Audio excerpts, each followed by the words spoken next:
Hello everyone and welcome back to another video. Today we're going to see how to fix the location problem on Bet365 on iPhone.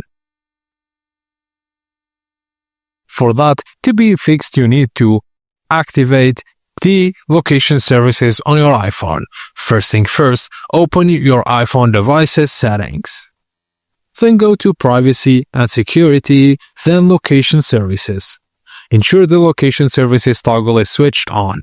Scroll down to find the Bet365 app and select while using the app, recommended or always if you want Bet365 to detect location anytime.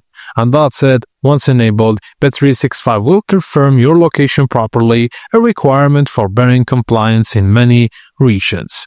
And that's it, guys. As simple as that. Thank you for watching and please don't forget to like and subscribe for more.